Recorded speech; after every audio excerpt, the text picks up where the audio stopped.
할렐루야. 2020년 8월 13일 목요일 새벽 기도에 함께 드리시겠습니다.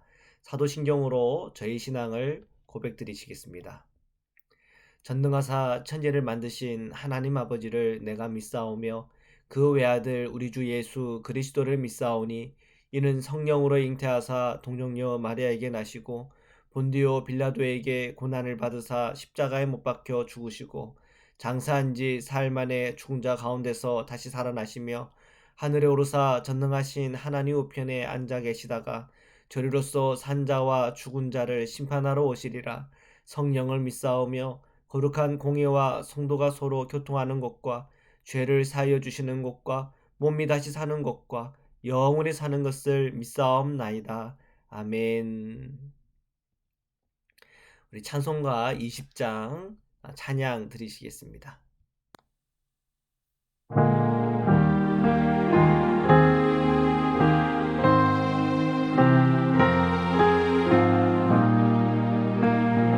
큰 영광 중에 계신 주, 큰 영광 중에 계신 주, 나 찬송합니다.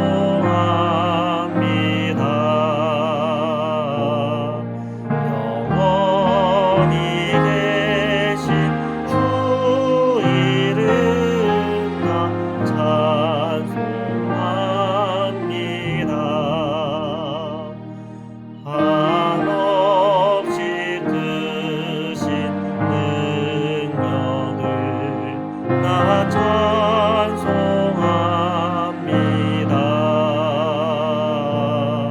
참되고 믿는 그 언약 나 찬송합니다.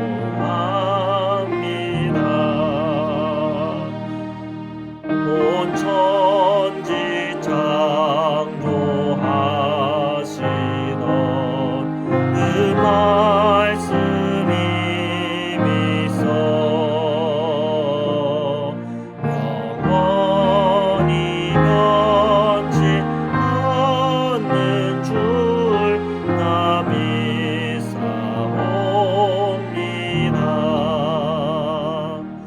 그 온유하신 충성 날 불러주시고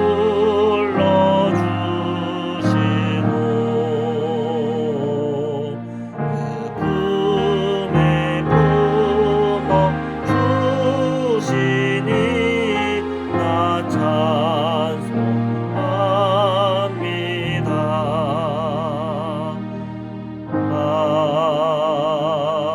아멘. 거룩하신 하나님, 오늘도 예수 그리스도 안에 있는 그 은혜로 저희들을 불러주셔서 하나님의 자녀 삼으시고 구원받은 주님의 백성으로 주님과 동행하는 그리스도인으로 저희들을 삼아주시니 감사합니다. 오늘도 그 기쁨과 감사함으로 주님을 찬미하며 그리스도 안에 있는 놀라운 주님의 은혜들을 저희들이 함께 느끼며 누리며 살아갈 수 있도록 날마다 은총을 허락하여 주옵소서. 오늘도 저희 안에 허물과 죄가 있다면 주님 십자가의 보혈로 피로 깨끗하게 씻어 주옵시고 주 예수 그리스도 안에 충만한 은혜로 살아가게 하여 주옵소서. 오늘도 주님의 말씀 앞에 서려고 합니다. 저희들이 주님의 말씀을 함께 읽고 묵상하며 그 말씀을 듣는 중에 그 말씀을 통하여 깨달음 있게 하시고 영적인 눈이 열리게 하시며 그 말씀을 통해 오늘 우리에게 주시는 그 말씀을 순종할 때마다 주시는 주님의 복을 누리게 하여 주옵소서. 거룩하신 예수 그리스도의 이름으로 기도드립니다. 아멘.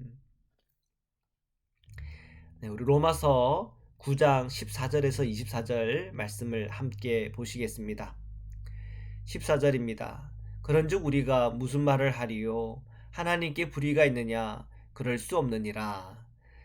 유대 신자들은 이 사도 바울의 메시지를 들으면서 어떤 느낌이었는지도 모르겠습니다. 어저께 큐티 말씀을 저희들이 보았지만 우리가 육신적으로 유대인으로 태어났다고 그것이 그들로 하여금 하나님의 백성 만드는 것이 아니다 라고 하는 점을 강조했죠. 약속의 자녀여야만 그것이 하나님의 백성이요 하나님의 자녀 라고 하는 그 사실을 우리에게 말씀해 주었습니다. 약속의 자녀라는 의미는 무엇인가? 그 약속이라고 하는 것은 하나님의 말씀이죠. 하나님의 말씀을 통하여 오신 예수 그리스도, 그 십자가와 또한 그 부활의 생명에 동참하는 이 놀라운 복음, 이 복음을 통하여 우리가 하나님의 자녀요, 하나님의 씨가 되는 은혜가 우리에게 임한 것이죠. 자, 그렇게 하나님께서 디자인하시고 또한 하나님께서 그렇게 인도하시고 일하실 때 우리가 하나님을 불의하다 그렇게 말할 수가 있는가? 그럴 수가 없다는 것이 사도 바울의 결론입니다.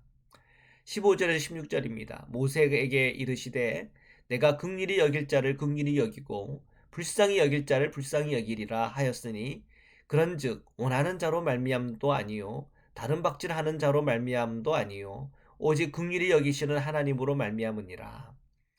사도 바울은 계속해서 이 구원의 주권은 우리 인간의 어떤 하고 안 하고에 있는 것이 아니라 구원의 주권은 하나님께 있다고 하는 점을 다시 한번 더 강조하고 있는 것입니다. 모세에게 주신 하나님의 말씀을 인용하고 있는데요. 15절에 보니까 내가 긍휼히 여길 자를 긍휼히 여기고 불쌍히 여길 자를 불쌍히 여기리라. 그러니까 하나님께서 긍휼히 여긴다 하면 그럼 긍휼히 여겨지는, 긍휼히 여기는 거죠. 하나님께서 자비를 베풀겠다. 그럼 그걸 뭐 막을 사람이 어디 있겠습니까? 그리고 그 자비 베푸신 하나님 앞에 하나님 이 자비 베푸는 거는 불공평합니다. 공의롭지 않습니다라고 말할 사람이 또 어디 있겠습니까? 16절에 그런즉 원하는 자로 말미암도 아니요 다른 박질하는 자도 말미암도 아니다. 즉 내가 원한다고 또한 내가 열심히 뭔가 노력한다고 되는 게 아니다. 그 모든 주권은 하나님께 있다고 하는 것입니다. 오직 긍휼히 여기시는 하나님으로 말미암았다. 세 번째 보면 이렇게 번역했습니다. 하나님의 자비에 달려 있습니다.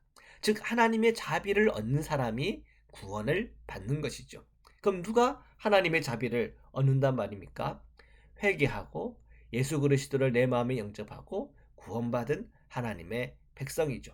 자, 이 구원에는 중요한 열쇠가 믿음입니다. 우리가 이 믿음을 가지고 내가 열심히 뭔가 원했다 또는 열심히 내가 일했다라고 할 수는 없겠죠. 즉 은혜로 받는 구원인 것입니다. 17절에서 18절입니다.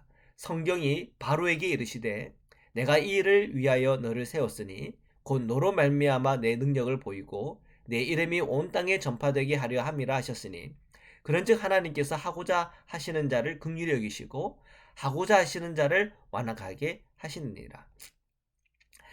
이 바로에 대한 주님의 말씀을 또 인용하고 있습니다. 주님께서 하신 말씀이죠. 내가 이 일을 위하여 너를 세웠다. 누가 바로에게 하는 얘기입니다. 곧 너로 말미암아 내 능력을 보이고 내 이름이 온 땅에 전파되게 하려 함이라.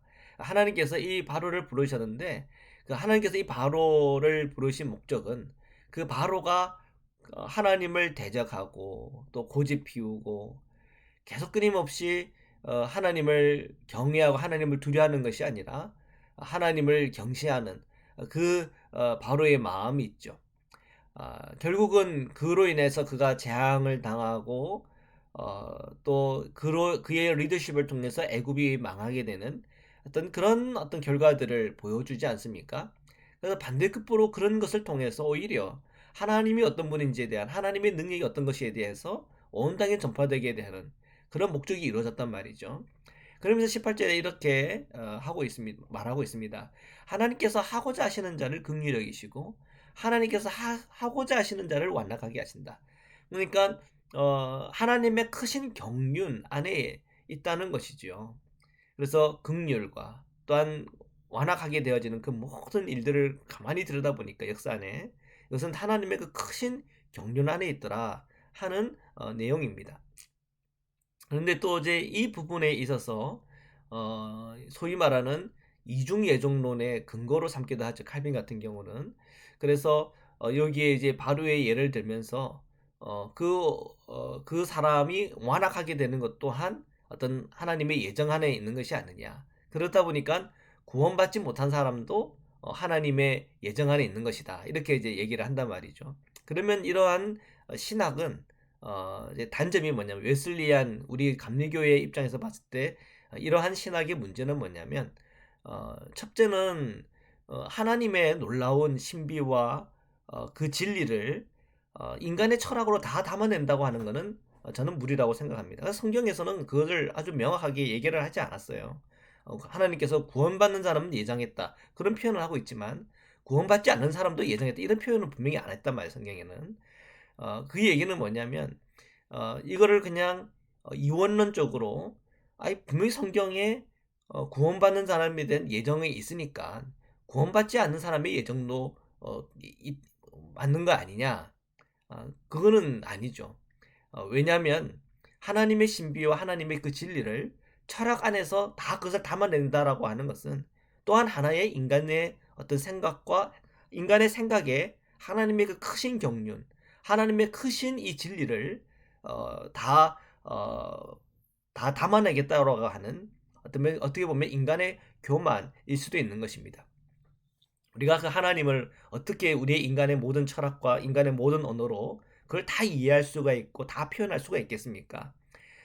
우리가 분명한 것은 그 구원이라고 하는 것은 하나님의 크신 경륜 안에 있고 예수 그리스도를 내 마음에 영접하고 그 십자가의 은총을 우리가 힘입고 그리고 그 예수님의 그 부활의 생명 안에 들어가는 이 놀라운 이 구원이라고 하는 이 신비는 여전히 우리에게는 신비고 또한 은혜고 또 하나님 편에서의 역사인 것이죠. 우리는 거기까지 아는 겁니다. 이 사람이 구원을 받았습니까? 안 받았습니까? 우리가 그걸 대답할 수 있는 사람이 아무도 없습니다. 결국 이 구원의 문제는 하나님의 주권인 것이죠. 이 바로의 이야기를 보면서 우리가 깨달아야 될 것은 그겁니다. 우리가 이제 출애굽기에 보면 이 바로의 그 마음을 보면 아시겠지만 바로는 돌이키지 않습니다. 계속 그 마음이 굳어져 있습니다. 좀 마음이 변하는가 싶으면 또 돌아서 가지고는 하나님을 대적하고 그러죠. 그것을 하나님께서 다 그 마음을 인도하시고 이끄셨다 그러면 하나님을 굉장히 하나님에 대한 그 왜곡된 어, 그 이미지가 남게 됩니다. 하나님은 그렇게 하시는 분 아니죠. 그렇게 사람을 완악하게 악하게 만들고 타락하게 만드는 것은 그거는 정적으로 사탄의 역사고 어둠의 역사고 악의 역사인 것이죠. 거기에 붙들려는 이 인간이 얼마나 그 어떤 그 망하는 길로 가는가에 대해서 보여주는 어떻게 보면 전형적인 예인 것이죠. 근데 사도 바울이 이제 이 이야기를 가져오는 목적은 한 가지입니다. 그건 우리가 하나님의 그 주권에 대해서 우리 인간 편에서 이렇다 저렇다 할 수 없다는 겁니다. 하나님의 주권에 대해서 우리가 하나님께 이것은 공의로운 겁니다. 이건 불의한 겁니다. 인간 편에서 그렇게 판단할 수 없다는 거예요. 하나님은 정말 하나님이신 겁니다. 그 앞에 우리 인간은 그저 하나님의 그 신비를 그저 느낄 수밖에 없고 또한 하나님의 그 크신 그 신비 앞에 침묵할 수밖에 없는 것입니다. 그래서 지혜로운 영적인 지도자는 하나님의 그 크신 어떤 경륜 그리고 우리가 인간의 어떤 철학과 인간의 이해로 넘어서 버리는 그런 하나님의 놀라운 그 신비에 대해서는 침묵하는 것. 그것이 지혜인 것이죠. 자, 19절입니다. 혹 내가 내게 말하기를 그러면 하나님이 어찌하여 허물하시느냐 누가 그 뜻을 대적하느냐 하리니. 자, 사람들이 그럴 수 있다는 거죠. 하나님이 어찌하여 허물하시냐 책망하시는가. 하나님이 어떻게 책망을 하실 수 있냐. 또 누가 그 뜻을 대적하느냐. 그렇게 말할 수 있다고 하는데 20절 이 사람아 내가 누구에게 감히 하나님께 반문하느냐. 지음을 받는 물건이 지은 자에게 어찌 나를 이같이 만들었냐 말하겠느냐. 즉 사도 바울의 핵심은 그거예요. 하나님은 초월자예요. 하나님은 전지전능한 전지전능한 분이세요. 정말 하나님은 하나님이세요. 우리 인간이 도무지 다다를 수 있는 그런 어떤 분이 아니시라고 하는 것을 우리가 알아야죠. 그렇기 때문에 우리의 삶과 우리 인생 가운데 참 이해 안 되는 부분들이 있을 수가 있어요. 그러면 이제 우리는 이런 질문을 어떻게 하나님이 계시다면 이런 일이 우리 인생에 일어납니까? 하나님이 이런 공의로우신 분이라면 어떻게 이런 문제를 이렇게 풀어갈 수가 있죠? 그런 이제 질문들을 던질 때 어 사실은 하나님 앞에 우리가 던질 수 있는 그런 질문들이 아니라는 겁니다. 아 우리는 그런 하나님의 어떤 우리의 생각을 초월하는 그 하나님 앞에서는 우리가 침묵할 수밖에 없다고 하는 것이 어 오히려 더 지혜로운 것일 수 있겠다는 것입니다. 21절입니다. 토기장이가 진흙 한 덩이로 하나는 귀히 쓸 그릇을 하나는 천이 쓸 그릇을 만들 권한이 없느냐. 이거는 이제 하나의 이그젬플이죠. 자, 이런 이그젬플을 가지고 좀 과하게 해석하시는 분들이 있습니다. 그런데 사실은 이그젬플일 뿐입니다. 사도 바울이 하나님의 이 어떤 구원의 경륜을 설명하는 데 있어서 가져온 이그젬플일 뿐이지, 이 이그젬플로 모든 것을, 하나님의 이 놀라운 구원의 신비를 모든 것을 설명할 수 있다라고 하는 것은 늘 한계가 있다는 것을 알고 이것을 받아들여야 돼요. 자, 이 이야기도, 토기장의 이야기도 핵심은 그겁니다. 하나님의 주권입니다. 그 하나님의 주권에 대하여 인간 편에서 할 수 있는 말이 없다는 것입니다. 이게 핵심이에요. 22절에서 24절입니다. 만일 하나님이 그의 진노를 보이시고 그의 능력을 알게 하고자 하사 멸하기로 준비된 진노의 그릇을 오래 참으심으로 관용하시고 또한 영광받기로 예비하신 바 긍휼의 그릇에 대하여 그 영광의 풍성함을 알게 하고자 하셨을지라도 무슨 말을 하리요? 이 그릇은 우리니 곧 유대인 중에서뿐 아니라 이방인 중에서도 부르신 자니라. 자, 이 토기장이 비유에서 이 토기의 토기는 누구를 지금 상징하고 있느냐? 24절에 보니까 그 그릇은 우리다. 그 우리는 누구를 얘기합니까? 유대인과 이방인. 그 중에 부르심을 받은 유대인, 부르심을 받은 이방인이라고 하는 사실이에요. 자, 즉 우리는 그릇이다. 그릇이고 하나님은 주권자이시다. 이 주권자가 오늘 우리에게 보여준 이 복음이라고 하는 것은 굉장히 신비의 영역이고 우리 인간의 어떤 능력으로 이것을 헤아리기가 너무 어려운 부분이다. 사도 바울의 어떤 그 표현으로 정말 잘 표현할 수 있는 게 토기장이와 이 토기의 이 비유, 이 정도로 비유하면 너희들이 좀 알아들을 수 있겠냐 하면서 하는 얘기가 하나님의 주권에 관해요. 우리는 아무 말도 할 수 없다. 이게 이제 핵심인 거죠. 하나님은 우리에게 예수 그리스도를 보내주셨고 그 예수 그리스도를 믿음으로 구원받는 이 구원의 문을 열어놓으셨단 말이에요. 이방 유대 신자들은 이 점에 대해서 자꾸 질문하고 또한 따진단 말이에요. 할례를 받아야지 구원을 받는 거 아니냐? 율법 조문을 지켜야 되지 않느냐? 그런 것들로 또 유대인이어야 하는 것 아니냐? 그리고 구약 성경에 이렇게 기록되어 있지 않느냐? 자, 이런 식으로 나온단 말이에요. 그렇지만 사도 바울은 이제 그것에 대해서 여러 가지 표현들을 통해서 그렇지 않다고 하는 것을 계속 이 로마서에 강조를 하고 있습니다. 자, 그리고 이제 최종적으로 그들이 결국은 우리는 토기야. 그리고 하나님은 주권자야. 하나님께서 구원의 그 길을 예수 그리스도 통해서 이렇게 디자인을 하셨는데 그것에 대해서 따질 수 있는 사람은 없다. 그리고 단지 우리는 그냥 그릇이야.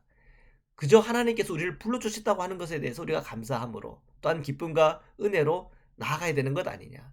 22절에 보면 이런 표현을 쓰고 있어요. 멸하기로 준비된 진노의 그릇. 근데 하나님이 어떻게 하셨다고요?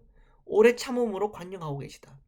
자, 만약 우리가 멸하기로 준비된 진노의 그릇이라 한다면 하나님께서 인내하시고 참으신다고 하는 것을 생각하고 빨리 회개하고 돌이켜 주님의 백성이 되는 것. 그것이 사실은 우리에게 시급한 문제지. 이런 할례를 받고 안 받고 이런 문제들 가지고 논쟁할 그런 여유 없다고 하는 거죠.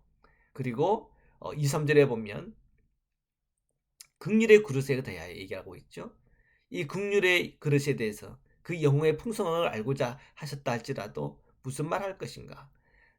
우리가 하나님 앞에서 구원받는 하나님의 백성이 되었다고 하는 건 긍휼의 그릇이시라고 하는 거죠. 하나님의 그 긍휼의 그릇.